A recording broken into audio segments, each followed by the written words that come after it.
कई बार ना आपने देखा होगा लोग कहते हैं कर्म ही पूजा है। क्या है? कर्म ही। गीता में ये बात लिखी है, कर्मण्येवाधिकारस्ते मा फलेषु कदाचन। तो कर्म कर परंतु फल की इच्छा ना कर, ऐसा गीता में भी लिखा है। अब यहां मेरे एक सवाल खड़ा होगा, फिर मैं वो उत्तर भी आपको दूं। कई बार ना डाउट हो जाता है आपके भीतर।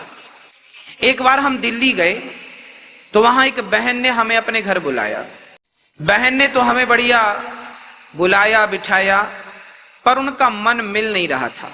उनकी माँ ने हमें बुलाया था। कथा चल रही थी बाजू में, वो कथा सुनने आई। माँ को अच्छा लगा तो मम्मी ने हमें इनवाइट किया, गुरुजी 2 मिनट के लिए आना। हम गए। जब हम उनके घर गए तो उनकी बेटी कुछ उखड़ी उखड़ी थी। हमने बहन की तरफ देखा, पूछा बहन आपको क्या हुआ? हमारे आने से आप खुश नहीं हैं क्या? क्या हुआ आपको? बोले महाराज जी नहीं, हमारी माँ सत्संग करती है, कथा में जाती है, हमारा मन नहीं करता कथा में जाने का। हमने कहा लो, मम्मी कथा में जाती है, बिटिया तुम क्यों नहीं जाती हो कथा में? बोले गुरुजी मैं कथा में विश्वास बिल्कुल नहीं रखती। मैंने कहा फिर कहां रखती हो? बोले मैं कर्म में विश्वास रखती हूँ, कर्म करती हूँ। कर्म करो बस, कर्म ही पूजा। अब मैंने सोचा कि इसकी अज्ञान की आंखें बंद कर दूं और ज्ञान की आंखें। तब मैंने उस बेटी को अपने सामने चेयर पर बिठाया। मैंने कहा 5 मिनट का मुझे समय दो और तुम यहां बैठ जाओ। अब वो बैठ गई मेरे सामने। अब हमने उस लड़की से कहा कि आप कहती हो कर्म ही पूजा है। अब हमने उससे प्रश्न किया कि बेटा ये बताओ कि कर्म क्या है? कर्म क्या है? आप लोग भी कई बार कहते होंगे कि कर्म ही करते रहो। भगवान भी कर्मों का ही फल देते हैं। जब हम अच्छा करेंगे तो अच्छा फल मिलेगा, बुरा करेंगे तो बुरा फल मिलेगा। जब हमारे कर्मों का ही फल हमें मिलना है तो फिर हम भगवान की भक्ति क्यों करें? बात बिल्कुल सही है। एक अज्ञानी आदमी यदि ऐसी बातें करे तो कोई अतिशयोक्ति नहीं है, आश्चर्य नहीं है, बात ठीक है, तर्क संगत बात है। अब मैं इसके समाधान की ओर आपको ले जाता हूं। मैंने उस लड़की को सामने बिठाया। मैंने कहा बहन ये बताओ कि कर्म क्या है? उसने कहा कि कर्म है सेवा करना, माँ बाप की सेवा करना, कर्म है पति की सेवा करना, कर्म है बच्चों को नहलाना धुलाना, स्कूल भेजना, उन्हें पढ़ाना लिखाना, खड़ा करना, ये कर्म है। हमने कहा बिल्कुल ठीक। अब हमने कहा कि देखो बहन, कर्म सब कुछ है। आंख की पलक झपक रही है, ये भी क्या हो रहा है? कर्म हो रहा है। आप यहां बैठे कथा सुन रहे हैं, क्या कर रहे हैं? कर्म कर रहे हैं। हम कथा सुना रहे हैं, क्या कर रहे हैं? कर्म कर रहे हैं। एक बेटा मां की आरती उतार रहा, क्या कर रहा है? एक आदमी दूध पी रहा है, क्या कर रहा है? कर्म। एक आदमी शराब पी रहा है, क्या कर रहा है? बोलो। दूध पीना भी कर्म है, तो शराब पीने वाला कहेगा मैं अपना कर्म कर रहा हूं। तो शराब पीना भी क्या है? तो गांजा पीना क्या है? ये तंबाकू खाना क्या? वो कहेगा हम तंबाकू अपना कर्म कर रहे हैं। मतलब संसार में जो है सब कुछ कर्म है। जो आप कर रहे हैं वो सब क्या है? यहां तक कि हमारा दिल धड़क रहा है, वो अपना कर्म कर रहा है। हमारा खून नासिका में दौड़ रहा है, हमारा खून दौड़ रहा है नसों में, वो रक्त क्या कर रहा? अपना कर्म कर रहा। भाई कर्म तो जो आप कर रहे हैं सब, माँ की सेवा करना भी कर्म है। और कोई बेटा माँ को हाथ पकड़ के घर से निकाल दे तो वो भी एक कर्म ही है। बोलो क्या है? समझ, इतनी बात समझ में आई तो मैं आगे समझाऊं। समझ में आ गई? संसार में हर चीज, पलक झपकना भी कर्म है, बोलना भी कर्म है, सुनना भी कर्म है, एक पांव रखा आपने वो भी एक कर्म है। अभी कलश यात्रा में आप गए थे, वो भी क्या कर रहे थे आप? कर्म था। कर्म तो न्यूट्रल है, वो कर्म सब कुछ है। अब आगे चलते हैं। अब हमने कहा बहन तू कहती है कि हम तो कर्म पे बिलीव करते हैं। हमने कहा बहन कर्म तो सब कुछ है भाई, परंतु अब आपको धर्म बताएगा कि कौन सा कर्म करना है और कौन सा कर्म नहीं करना। अब देखिए धर्म क्या है? धर्म है दर्पण, धर्म है दिया, धर्म बताता है कि ये करने योग्य है और ये करने योग्य। मां की सेवा करना तो कर्म करो, पर मां की कभी भी आलोचना ना करो, मां का कभी भी तिरस्कार ये वाला कर्म ना करना। सच बोलना भी कर्म है और झूठ बोलना भी कर्म है, पर धर्म कहता है कि सच बोलने का कर्म तो करना, पर झूठ बोलने का अधर्म ना करना। ये कर्म तो सब कुछ है। अब आपको डिसाइड ये करना है कि कौन सा कर्म करने योग्य है। शास्त्र यही तो कहते हैं, वेद यही तो बताते हैं कि क्या करने योग्य है और क्या करने योग्य नहीं है। चलिए आपको और डीपली समझाते हैं। हमारी माताएं पुराने जमाने में जब गेहूं साफ करती थी ना, तो एक सुपड़ा होता था, सूपा, ऐसे ऐसे, क्या बोलते आप लोग? छावड़ा। हाँ आप समझ रहे हैं, सूप बोलते, सूपा बोलते हैं, सुपड़ा बोलते हैं, सारी चीजें हैं। वो क्या होता है मेरी माँ, उससे ना हमारी माताएं गेहूं डालती हैं उसमें और साफ करती हैं। उसमें से क्या करती हैं, मिट्टी मिट्टी अलग हो जाती है, भूसी अलग हो जाती है। जैसे गेहूं जब लिया था सुपड़े में तो गंदा था, पर साफ करने के लिए सुपड़े को हिलाया तो साफ हो गया। ऐसे ही सारा कुछ कर्म है, पर जब धर्म का सुपड़ा आप लेकर उस कर्म को छानेंगे तो धर्म धर्म अलग हो जाएगा, अधर्म अधर्म अलग हो जाएगा, अच्छा अच्छा कर्म अलग होगा, बुरा बुरा कर्म। अब उसमें से क्या आपको करना और क्या आपको नहीं करना। अब आगे चलते हैं। अब प्रश्न ये खड़ा हो गया कि महाराज जी, जब अब गीता में और रामचरितमानस में लिखा है कि कोऊ ना काहू को सुख दुख कर दाता, निज कृत कर्म भोग सब भ्राता। ये रामचरितमानस में श्री लक्ष्मण जी निषाद राज को समझा रहे हैं कि कोऊ ना काहू को सुख दुख कर दाता। कोई किसी को सुख नहीं देता, कोई किसी को दुख नहीं देता। सुख दुख अपने कर्मों का ही फल है। जैसा कर्म करोगे वैसा, पेड़ बोए बबूल का तो आम कहां से आए, जैसी करनी वैसी भरनी। अच्छा कर्म करोगे अच्छा, बुरा कर्म करोगे। उस लड़की ने हमसे ये प्रश्न किया।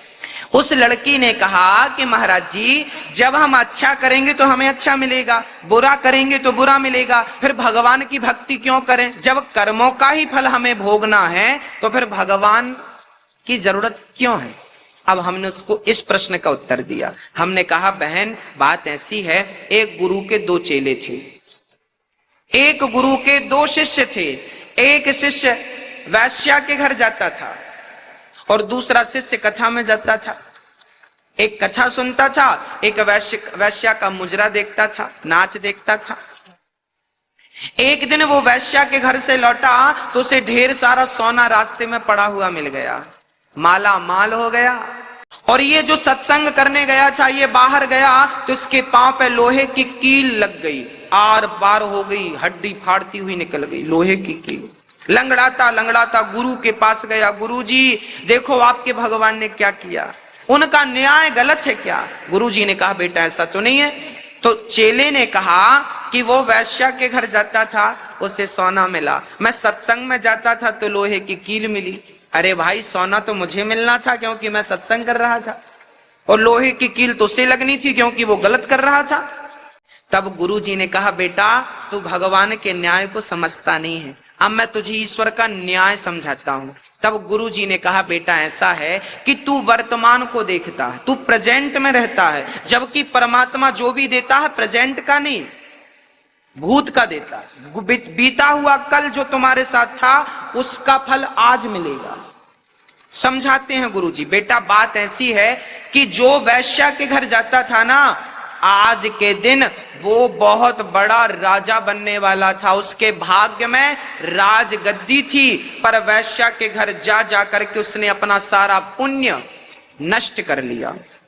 और उसे राजा बनना था, सोने चांदी के उसे खजाने मिलने थे, परंतु जब उसने वैश्या के घर जा जाकर अपना पुण्य नष्ट किया तो अब उसे इतना सा ही सोना मिला, उसी में उसको संतोष करना पड़ा। और तुझे आज के दिन तुझे मरना था, आज तेरी मृत्यु निश्चित थी, परंतु तूने सत्संग किया, भगवान की कथा सुनी, भगवान का नाम जपा, तो भगवान ने तेरी मृत्यु को लोहे के कील में ही तब्दील कर दिया।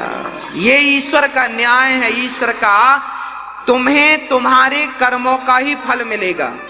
याद रखना, तुम्हें तुम्हारे कर्मों का फल मिलेगा, परंतु भगवान यदि मेहरबान होंगे तो तुम्हारे भाग्य में, यदि सुदामा के भाग्य में जीवन भर की दरिद्रता थी, परंतु भगवान की शरण में गए तो वो दरिद्रता सुदामा के मरते दम तक दरिद्रता थी, पर जब भगवान की शरण में गए तो उस दरिद्रता को मिटाकर 2 लोकों का मालिक बना दिया कि नहीं? हाँ, तो परमात्मा की शरण में जब हम जाएंगे तो हम पापी हैं, भगवान की शरण में जाएंगे तो वो हमारे सारे पापों को, संसार भव सागर तुम पार नहीं कर सकते।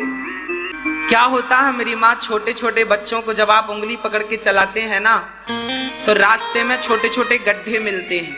जब छोटे छोटे गड्ढे मिलते हैं तो मम्मी छोटे से बच्चे को क्या करती है? क्या करती है? गोद में लेती है और पार करा देती। गड्ढा पार हुआ तो फिर उतार देती है। जैसे माँ बच्चे को गड्ढा गोद में लेकर पार कराया, ऐसे भगवान की शरण में रहोगे तो भव सागर गोद में लेके पार करा देंगे, पता नहीं लगेगा कि कब पार हो गए। ये उनकी शरणागति में ही संभव है। हमारी और आपकी भक्ति में ताकत नहीं है कि हम उन्हें पा सकें। उनकी कृपा होगी तो उन्हें पाया जा सकता है, अन्यथा हम में ऐसी कोई खास बात, हम में कोई योग्यता नहीं है। ईश्वर को अकारण करुणा वरुणालय कहते हैं। जो अकारण करें, बिंदु जी महाराज लिखते हैं, न जाने कौन से गुण पर दयानिधि रीझ जाते हैं। यही सदग्रंथ कहते हैं और यही हरिभक्त गाते हैं। न जाने कौन से गुण पर दयानिधि रीझ जाते। इसलिए आप भी कर्म तो करिए, पर कर्म के साथ भगवान से जुड़े रहने में कोई नुकसान नहीं। कर्मों का फल तो मिलेगा, पर भगवान साथ में है तो तुम्हारे पक्ष में ही निर्णय होगा, बस ये मान लो। अर्जुन ने महाभारत लड़ा, क्या कृष्ण ने अर्जुन का गांडीव पकड़ के एक भी बाण चलाए? पूरे महाभारत में एक भी बाण चलाए क्या? पितामह भीष्म के सामने रथ का पहिया लेके दौड़े थे केवल एक बार बस। बाकी पूरे महाभारत में कृष्ण ने एक भी बाण किसी पर चलाए हो तो बताओ? नहीं चलाए ना। बिना बाण चलाए अर्जुन को क्या करते रहे? केवल मार्ग बताते रहे। कर्म तुझे ही करना पड़ेगा, पर तेरे कर्म के साथ जब गोविंद की कृपा जुड़ती है ना, तो कहते हैं ना, चलना तो एक पांव से भी होता है, पर दोनों पांव हो तो बात ही कुछ और है भक्तों। ऐसे पहला पांव है कर्म और दूसरा पांव है धर्म। तो कर्म भी ना छूटे और धर्म भी, दोनों। पक्षी को उड़ने के लिए एक पंख नहीं, 2 पंख चाहिए। हमारी भी जिंदगी में ये 2 पंख हैं, एक पंख है कर्म, दूसरा पंख है धर्म। इसलिए कर्म भी करो, पर किसके साथ रहकर करना है? किसके साथ रह के करना है? धर्म के साथ रहकर करना है। धर्म को नहीं छोड़ना। इस संसार में सब दुखिया हैं। सुखिया कौन? कौन सुखिया? बोले जो भगवान की शरण में है वो सुखी है। अच्छा, एक बात और समझिएगा। एक मछुआरा था, मछली पकड़ने गया। उसने जाल कई बार फेंके, पर एक चतुर मछली थी कि उसके जाल पे फंसी ही नहीं। वो मछली बड़ी चतुर थी। कैसी थी? वो मछली मछुआरे के पांव के पास रहती। मछुआरा जाल डालता तो दूर डालता, ऐसे। कहां जाल डालता? दूर। और मछली थी उसके पांव के पास, चरणों के पास। तो जो दूर मछलियां थी वो तो फंस गई, पर जो चरणों में मछली थी वो नहीं फंसी। बस भक्तों, सीधी सी बात आप समझ गए होंगे कि जो भगवान से दूरियां बना के रखते हैं वो तो दुखों के जाल में फंस जाते हैं, पर जो भगवान के चरणों में रहते हैं दुख बाल भी वांका नहीं करता उनका। इसलिए कभी भी किसी भी हाल में भगवान के चरण, भगवान की शरण ना छोड़िए। बाप था और एक बेटी थी। बहुत ध्यान से ये कहानी सुनिएगा। एक पिता था, एक पुत्री थी, बस 2 ही लोग थे घर में। बेटी अभी लगभग 9-10 साल की थी, छोटी ही थी। और जो उसका बूढ़ा बाप था ना, वो बिस्तर पर ही लेटा था। उसका कोई बीमारी हो गई थी, तो उसकी बेटी सेवा किया करती थी अपने बूढ़े बाप की। बेटी ही नहलाती थी, बेटी ही अपने बाप की सारी क्रियाएं कराती थी, मलमूत्र इत्यादि। और वो बेटी ही कुछ काम करके अपने पिता के लिए कमाकर रोटी लाती थी। अभी लगभग 10 वर्ष की रही होगी। काम करती, वो कमा कर लाती और अपने बूढ़े बाप की सेवा करती। एक दिन वहां से एक संत जी गुजरे,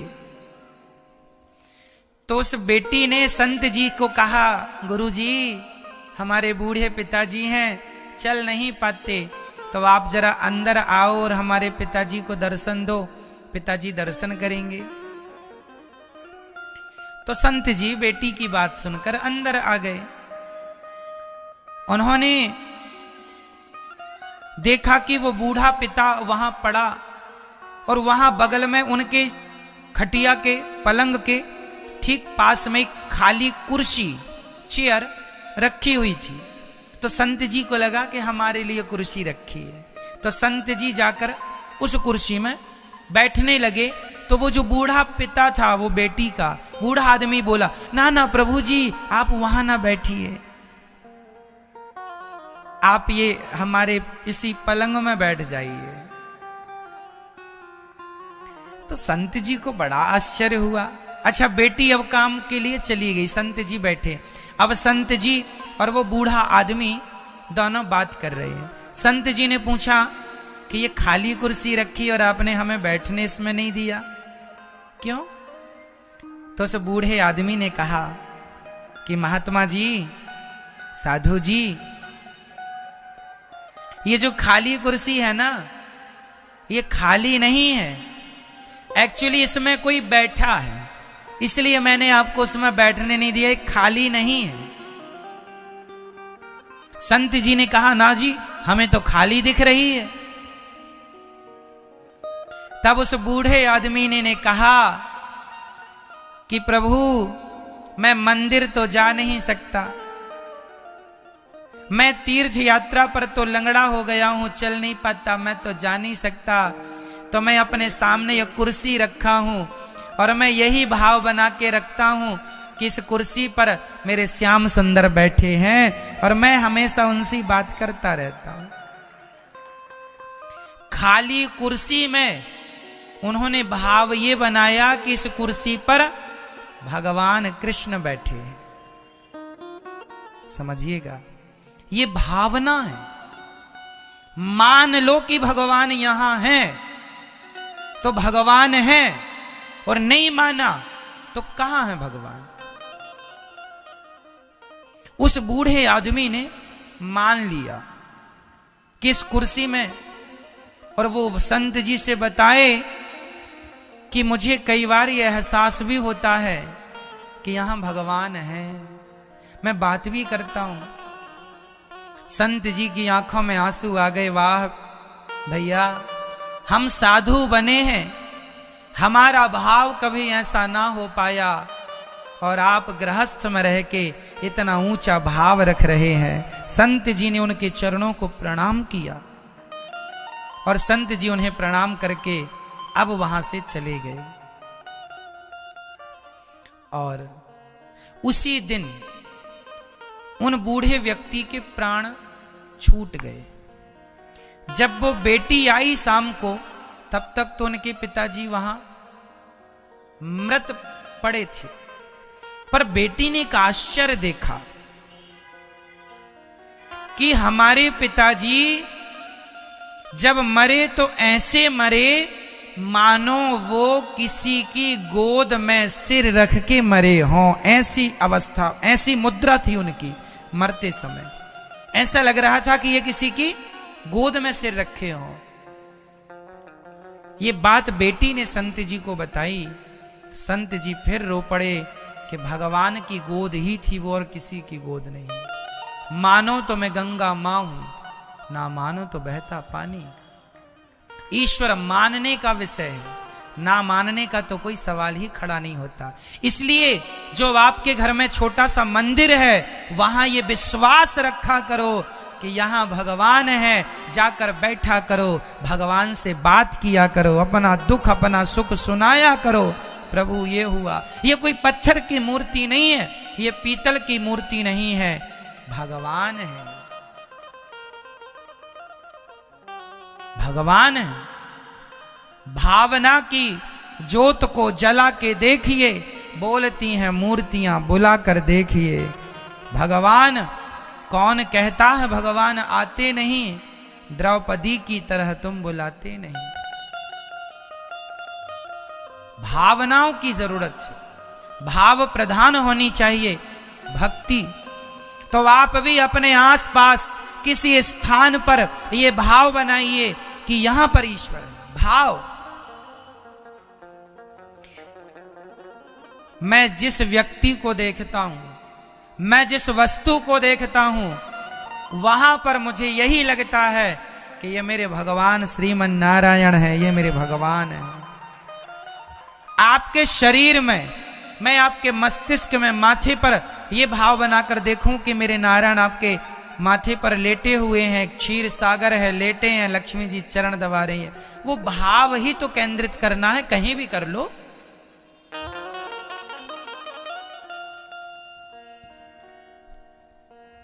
ये स्मरण बना रहे भगवान का कि भगवान हमारे पास हैं, करीब हैं। श्रवणम कीर्तनम स्मरणम पाद सेवनम, चरणों की सेवा। भक्ति क्या है?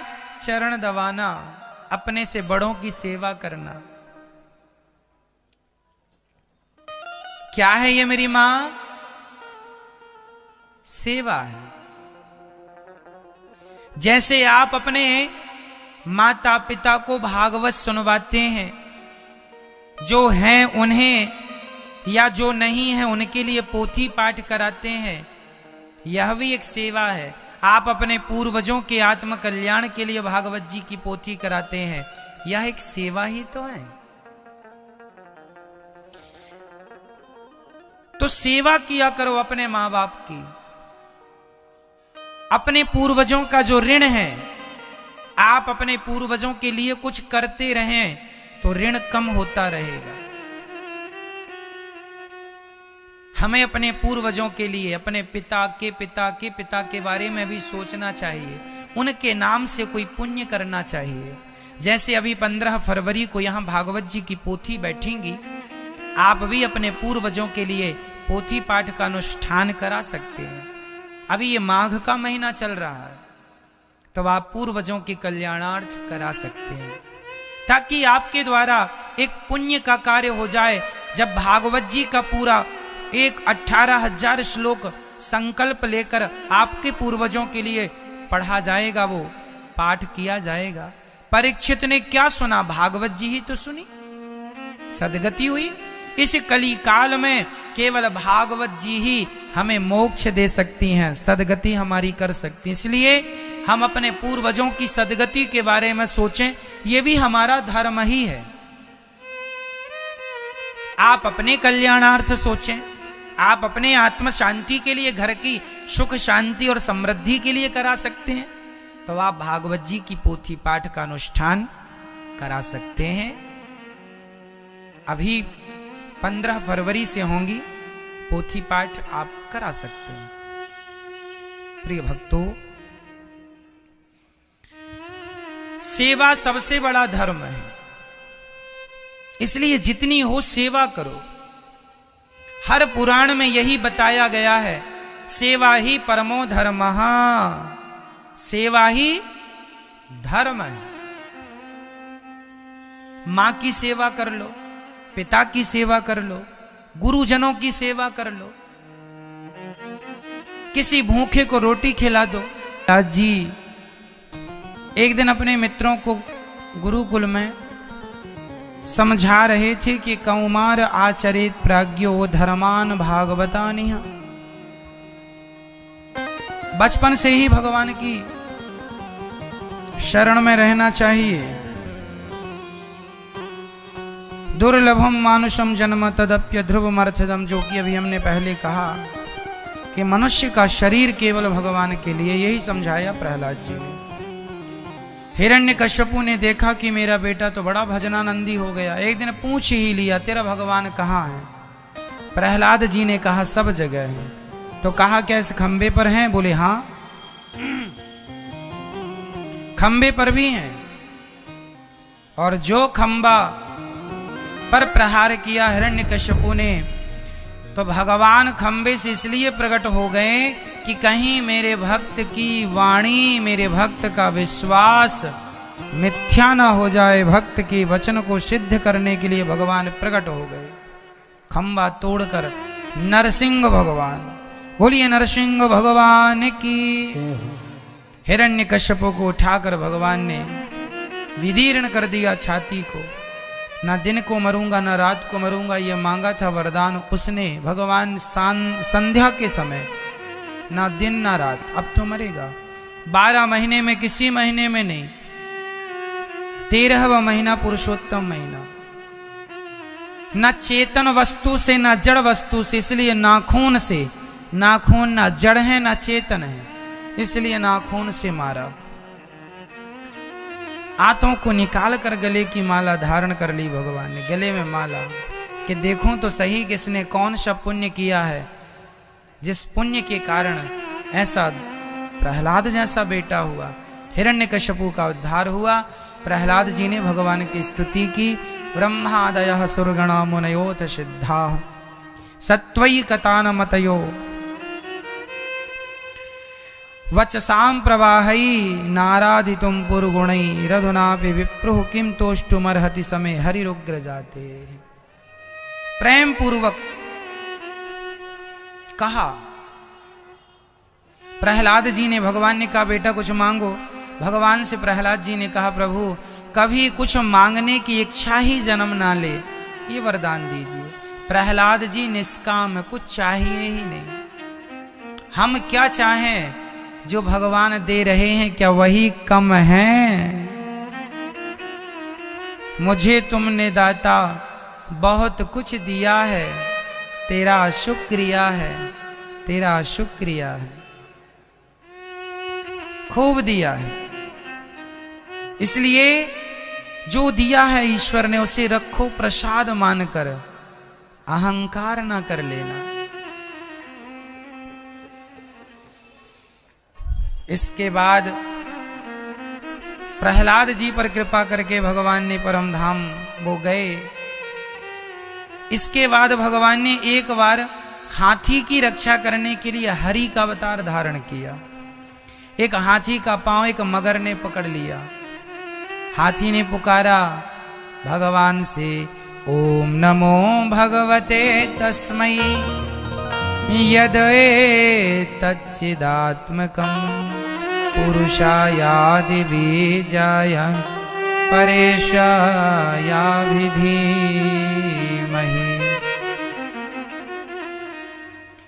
एक बार प्रहलाद जी, एक बार हाथी ने बुलाया तो भगवान ने हरि का अवतार धारण किया और हाथी की रक्षा की, मगर का उद्धार किया। भगवान इंसानों के बुलाने से नहीं, श्रद्धा भाव से कोई जीव जंतु हाथी भी बुलाए तो भगवान पहुंच जाते हैं। हरि का अवतार धारण किया हाथी के लिए। समुद्र मंथन के लिए भगवान ने 3 अवतार लिए, कच्छप, धनवंतरी, मोहिनी। इसके बाद भगवान ने राजा बलि के लिए वामन बनकर आए, वामन भगवान बनकर आए। 3 पग में, 2 पग में सब नाप लिया, तीसरा पग राजा बलि के मस्तक पर रखा। भगवान बलि को पाताल का राजा बना के आगामी मनवंतर में उसे देवराज इंद्र बनाएंगे। परम धाम को भगवान वामन भगवान गए अपने धाम को। इसके बाद भगवान मत्स्य अवतार धारण करते हैं और हयग्रीव नाम के दैत्य का उद्धार। एक बार भगवान सूर्य वंश में भगवान नारायण के पुत्र, फिर ब्रह्मा, ब्रह्मा के फिर मरीचि, इन्हीं के वंश में कश्यप, इन्हीं के वंश में राजा नभग, नभग के नाभाग, नाभाग के अम्बरीश, जिन्होंने एकादशी का व्रत किया है। अम्बरीशो महाभागा सप्तद्वीपवती मही, इतने बड़े राजा थे अम्बरीश, पर भगवान की कृपा को महसूस करते थे। एकादशी का व्रत तो हर हिंदू को, हर सनातनी को करना चाहिए। कई माताएं बहनें साल 2 साल एकादशी रहेंगी और फिर उद्यापन के पीछे पड़ जाएंगी। उद्यापन हो जाएगा महाराज, उद्यापन एकादशी का, तो तुम्हें इतनी जल्दी क्या हो उद्यापन करने की? उद्यापन करना ही है तो अपने काम का, क्रोध का, लोभ का, झूठ का उद्यापन कर दीजिए। झूठ बोलना छोड़ दीजिए, वो उसका उद्यापन नहीं करेंगे। एकादशी छोड़ दें, काहे छोड़ो एकादशी? अच्छी चीजें छोड़ देते हैं, बुरी चीजें। एकादशी का उद्यापन नहीं, झूठ का उद्यापन करो। किसका उद्यापन? झूठ का, कपट का, छल का, निंदा का, चुगली का, इसका नहीं करते लोग उद्यापन। महाराज एकादशी का करा दो। एकादशी तो मरते समय तक रहो, एकादशी करते करते प्राण निकले, इससे बड़ा सौभाग्य क्या है? उद्यापन करने का अर्थ है छोड़ना, तो छोड़ दीजिए ना, झूठ का उद्यापन कर लीजिए। उसका नहीं करेंगे, झूठ मरते समय तक बोलेंगे, और एकादशी अभी से छोड़ दिए।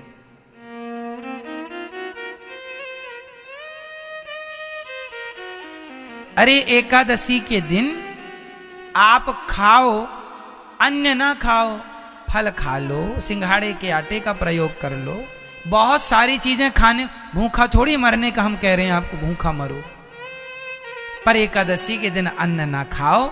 और एकादशी के दिन अधिक से अधिक भगवान का चिंतन जिस दिन करो, वही दिन व्रत होता है। भगवान की प्राप्ति का संकल्प ही सच्चा व्रत है। आज तो लोग जानते नहीं व्रत का अर्थ क्या होता। व्रत का अर्थ है प्रतिज्ञा। आज से हम प्रतिज्ञा लें, कभी झूठ नहीं बोलेंगे, ये व्रत है। हम किसी का दिल नहीं दुखाएंगे, ये व्रत है। एक मैया 4 धाम करके गई घर, सबसे बताएं हम तो 4 धाम करे आए, हम तो लहसुन भी नहीं खाते, हम तो प्याज भी नहीं खाते। अच्छा है कि आप लहसुन प्याज भी नहीं खाते। एक मैया सबसे बताए, महाराज हम तो लहसुन प्याज नहीं खाते, लेकिन पड़ोसन के घर में बैठकर अपनी बहू की 1 घंटे तक बुराई करती है। लहसुन प्याज छूट गई, पर निंदा और चुगली नहीं छूटी। तो लहसुन प्याज छोड़ के भी क्या तुम भगवान को पालोगे?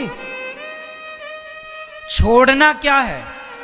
झूठ कपट छोड़ना है, निंदा चुगली छोड़ना है, वो तो छूटता नहीं है। लहसुन प्याज छोड़ के लोग गाना गाते हैं, हम तो लहसुन प्याज नहीं खाते महाराज। झूठ तो बोलते हो। तो लहसुन प्याज बुरा है कि झूठ बुरा है, ये बताओ क्या बुरा है? हम ये नहीं कह रहे हैं कि तुम लहसुन प्याज खाओ। लहसुन प्याज तामसी है, हो सके तो ना खाओ। यहाँ गौरी गोपाल जी की रसोई में 10,000 लोग भोजन करते हैं, बिना लहसुन प्याज के ही बनता है। आपने खाया होगा, स्वाद रहता है कि नहीं? प्रसाद में स्वाद भी है, तो आप ना खाएं अच्छा है, पर लहसुन प्याज तो छोड़ना ठीक है। पर सबसे ज्यादा जरूरी झूठ कपट अहंकार का छोड़ना जरूरी है। ये छूट जाए फिर सब ठीक है।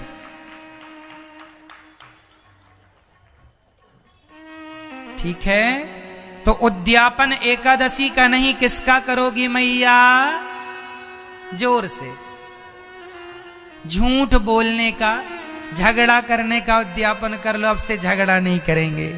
बहू उद्यापन कर ले झगड़ेगा कि सास से झगड़ा नहीं करेंगे, और सास उद्यापन कर ले कि मैं बहू से झगड़ा नहीं करूंगी, तो तुम्हारा घर स्वर्ग हो जाएगा इस उद्यापन से। पर लोग एकादशी के उद्यापन के पीछे पड़े रहते हैं। अम्बरीश जी ने एकादशी का व्रत किया। भगवान ने अपने दुपट्टे से उनकी, जब वो गेहूं पीसते तो भगवान उनको हवा करते, ऐसे भगवान अम्बरीश पर एकादशी के कारण कृपा हुई। दुर्वासा जी के क्रोध की चर्चा है, भगवान के सुदर्शन के द्वारा उनके क्रोध की निवृत्ति है और अम्बरीश जी के द्वारा उनको क्षमादान है और भगवान की कृपा की। भगवान के भक्त, अहम भक्त पराधीना, मैं भगवान कहते हैं मैं भक्तों के अधीन हूं। भगवान कहते हैं मुझे लात मार दोगे मैं सहन कर लूंगा, पर मेरे भक्तों को कुछ कहोगे मैं नहीं सहन करूंगा, मैं भक्तों के अधीन हूं। रावण ने मार दिया लात विभीषण को तो भगवान ने खानदान उड़ा दिया। मेरे भक्त को लात मारोगे? विभीषण भगवान के भक्त हैं और भक्त को लात मारा ना रावण ने, ऐसा लात मारा कि विभीषण जी को कि भगवान ने उस लात का बदला लिया। भगवान राम ने सीता माता को चुराया रावण ने, इसलिए राम जी ने रावण को नहीं मारा। कैसे? यदि राम जी रावण को मारना चाहते तो राम जी उसी दिन रावण को मार देते जिस दिन रावण ने सीता माता को चुराया। एक बाण मारते मर जाता रावण लंका में, लेकिन नहीं, सीता माता को चुराया रावण ने, इसलिए राम जी ने रावण को नहीं मारा, बल्कि राम जी ने रावण को इसलिए मार डाला कि तू मेरे भक्त को लात मारेगा, ले तेरे वंश में अब कोई पानी देने वाला नहीं बचेगा। सर्वनाश कर दिया राम जी ने। इसलिए भक्तों से पंगा ना लेना, भगवान के भक्तों का अपमान ना करना, नहीं तो भगवान मोर्चा संभाल लेंगे पूरा। भक्त कुछ बोलता नहीं इसका मतलब ये नहीं कि आप उसका अनादर अपमान किए जाएं। ऐसे भगवान इन्हीं के वंश में सगर हुए जिनके वंश में भगीरथ जी ने गंगा को प्रकट किया। फिर इन्हीं के वंश में आगे चल करके भगवान खटवांग, फिर दीर्घबाहु, फिर रघु, फिर अज, फिर दशरथ जी के यहाँ राम, लक्ष्मण, भरत और शत्रुघ्न का प्राकट्य हुआ। भगवान राम जी, लक्ष्मण जी आगे चले, विश्वामित्र जी राम जी को लेकर चले, बड़े हुए तब, और गुरु जी का यज्ञ पूरा कराया।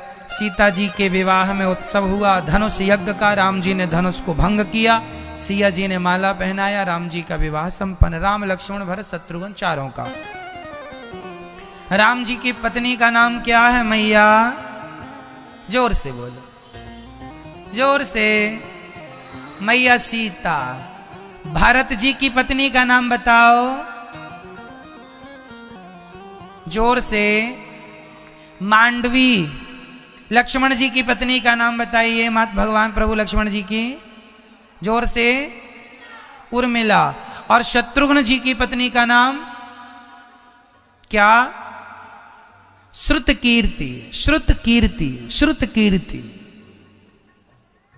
ठीक है। ये चारों भैयों का विवाह संपन्न हुआ, राम, लक्ष्मण, भरत, शत्रुघ्न। एक दिन दशरथ जी ने सोचा कि मैं राम को राजा बनाऊं, बुढ़ापा आ गया है, अब भजन करूंगा। राम को राजा बनाने की तैयारी कर रहे थे कि मंथरा ने कैकेयी माता के कान भर दिए। आप लोगों से प्रार्थना है मैया, दूसरों के भड़काने से, दूसरों के उकसाने से अपने घर में झगड़ा ना पैदा कर लिया करो। आज ना घरों में झगड़ा सबसे ज्यादा इसलिए होता है आप दूसरों की बातें ज्यादा सुनते हैं। सास को खुद की बहू पर विश्वास नहीं है, पर पड़ोसन पर पूरा विश्वास है। ऐसे ही बहू को खुद की सास पर विश्वास नहीं है, पड़ोसन जैसा जैसा कहती है वैसा वैसा करती। कई पड़ोसन तो कहीं उनके खुद के रिश्तेदार, कई बार तो रिश्तेदार ही घर में आग लगा देते हैं। क्यों? पर हमारी माताएं मानती नहीं है, अपने काम से काम रखती नहीं है, दिन भर फोन पे बतियाती रहती है। हाँ माँ खा लिया। हाँ, बहू अपनी माँ को और माँ अपनी बेटी को। हाँ बेटा खा लिया, बर्तन धुल गए, अच्छा अब झूला झूल रही हो, अच्छा खटिया तोड़ती रहो ऐसे, है खाओ सो बस। यहां माँ अपनी बेटी का मोबाइल पे 2-2 घंटे प्रपंच करती है, और यहां बहू अपने माँ से, सासू माँ अपनी माँ से प्रपंच। यही तुम्हारे घर टूटने का सबसे बड़ा कारण है। यदि सास अपनी बेटी की जगह अपनी बहू को बेटी मानकर उसका आदर करने लग जाए, और बहू अपनी सास को सास ना मानकर मां मानने लग जाए, तो घर स्वर्ग बन जाएगा। जहां सुमति तहां संपत्ति नाना,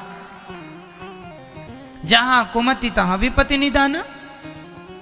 लेकिन समझते नहीं लोग,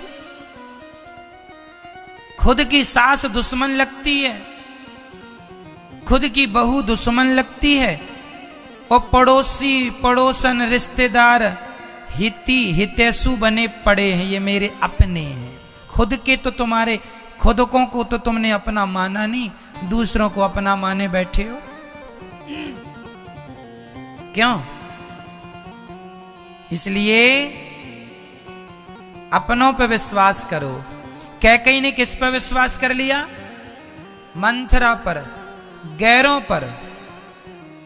खुद के पति समझा रहे हैं, दशरथ जी कह रहे हैं देवी मैं झूठ नहीं कहता, मैं तुम्हें सरप्राइज देना चाहता था कि मैं राम को राजा बना रहा हूं। तुम बोलती थी ना कि राम को राजा बनाओ, आज बना रहा हूं सरप्राइज। लेकिन वो सरप्राइज तो रह गई, कैकेयी के मंथरा ने कान भर दी और वनवास।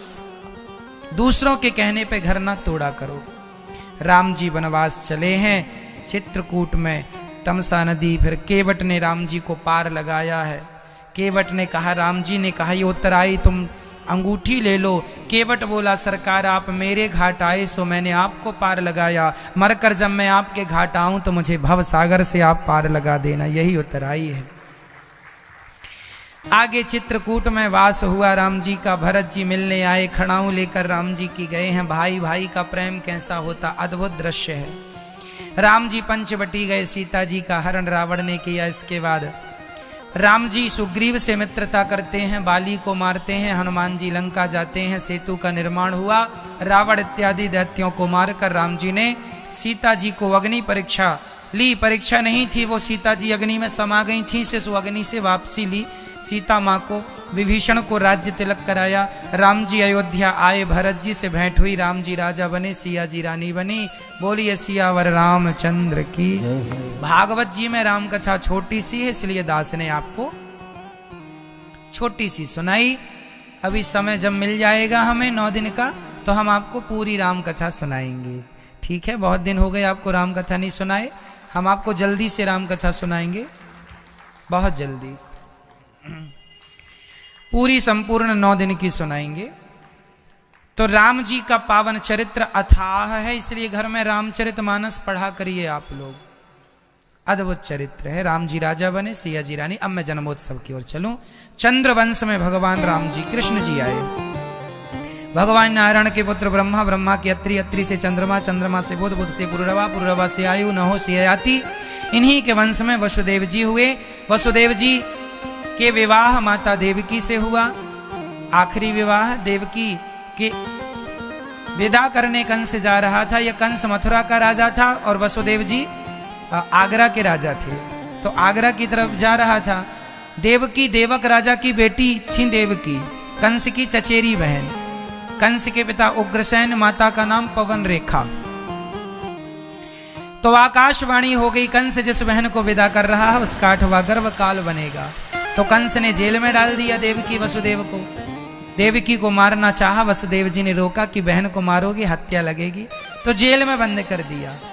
पहला बेटा हुआ तो कंस ने मार दिया, दूसरा, तीसरा, चौथा, 5वां सबको मारा। 7वें गर्भ में लक्ष्मण जी आए तो भगवान ने माता देवकी के गर्भ को निकालकर माता रोहिणी के गर्भ में ट्रांसफर कर दिया। ये रोहिणी भी वसुदेव जी की ही पत्नी थी। बलराम भैया का जन्म हुआ। बोलिए बलदाऊ भैया की जय। 8वें गर्भ में भगवान का प्रवेश हो रहा है। सब लोग भगवान गर्भ में आए, सबने गर्भस्तुति की। गर्भस्तुति सब देवताओं ने, ब्रह्मा इत्यादि सब ने की। सत्यव्रतम सत्यव्रतम सत्यपरम त्रिसत्यम सत्यस्य योनिं निहितं च सत्ये सत्यस्य सत्यमृत सत्यनेत्रम सत्यात्मिकं त्वां शरणं प्रपन्नाः। सबने स्तुति की, भगवान आप सत्य हैं। तभी भगवान अपने भक्तों की रक्षा, पृथ्वी संत भगवान की शरण में गए, प्रभु रक्षा करो, कंस का पाप बढ़ गया। भगवान ने कहा चिंता ना करो, मेरे अवतार लेने का समय आया। भादों का महीना कृष्ण पक्ष अष्टमी तिथि आई, रात्रि के 12 बजे भगवान तम अद्भुतम बालकम मुझे क्षणम चतुर्भुजम शंख गदायुधायुधम प्रकट हो गए भगवान। भगवान को स्तुति देव की वसुदेव जी ने किया। भगवान को लेकर चले हैं वसुदेव जी, जेल के ताले खुल गए, पहरेदार सो गए। यशोदा माँ ने कन्या को जन्म दिया, कृष्ण को रखा है, कन्या को लिया और बड़े प्रेम से जैसे ही आए जेल के ताले बंद हो गए। कन्या को कंस ने 8वां गर्भ समझकर पत्थर पर पटका, हाथ से छूटकर आकाश में चली गई। कन्या तुझे मारने वाला प्रकट हो गया है, ऐसा कह के वह माता वहां से अंतर्धान हो गई। कंस तुझे मारने वाला पैदा हो गया है ना। बोलिए कृष्ण कन्हैया लाल की जय। आज पूज्य श्री अनिरुद्धाचार्य जी महाराज ने हम सभी लोगों को बहुत ही उत्तम एवं शिक्षाप्रद कथा सुनाई है। आशा करता हूँ कि इस शिक्षाप्रद कथा से हम सभी लोग कुछ न कुछ शिक्षा अवश्य ग्रहण करेंगे और अपने जीवन को सुखी और सात्विक बनाने का प्रयास करेंगे। मित्रों, अगर आपको यह शिक्षाप्रद कथा पसंद आई हो तो वीडियो को लाइक करें और अधिक से अधिक लोगों को शेयर भी करें, जिससे और भी लोग महाराज जी की इस शिक्षाप्रद कथा से शिक्षा लेकर अपने जीवन को सुखी बना सकें। मित्रों, अगर आपने अभी तक हमारे चैनल को सब्सक्राइब नहीं किया है तो हमारे चैनल को तुरंत सब्सक्राइब भी कर लें, जिससे आपको नोटिफिकेशन के माध्यम से महाराज जी के शिक्षाप्रद कथा तुरंत प्राप्त हो सकें। मित्रों, तो कल फिर किसी शिक्षाप्रद कथा के साथ आप लोगों के समक्ष प्रस्तुत होंगे। तब तक के लिए जय श्री राधे।